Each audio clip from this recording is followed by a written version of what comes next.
Nagtitipid ka rin ba? Aba, hindi ka nag-iisa.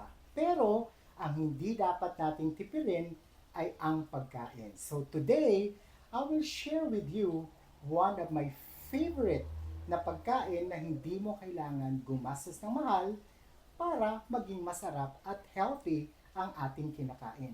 So ito, i-share ko sa inyo ang insaladang itlog. So ang mga ingredients nito, meron tayong onion, which is ang onion tinatawag na unsung hero of the veggie world. Bakit? Ito po ay merong vitamins, minerals, and fiber na nakakatulong sa pampababa ng cholesterol at high blood pressure.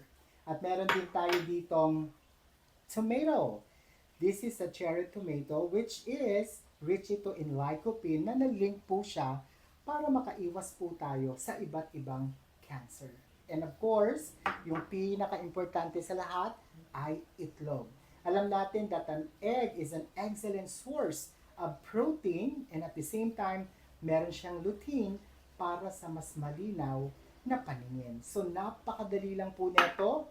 Kailangan nyo lang is boiled egg, kailangan natin ng tomato, at kailangan din natin ng sibuyas. Imagine, yung tatlong ingredients na to is a powerhouse of nutrients and minerals na kailangan ng ating katawan. So napakadali lang nito.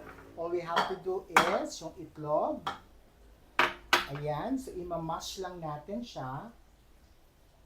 Okay. So imamash lang natin yung egg. Pagka-mash natin ng egg is ilalagay na natin yung sibuyas. Of course, yung cherry tomato. So ika-crush lang natin siya. So after ma-crush natin ito, hahalo-haluin lang natin.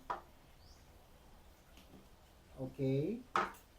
So kapag hinalo-halo na natin siya, ayan, a pinch of salt.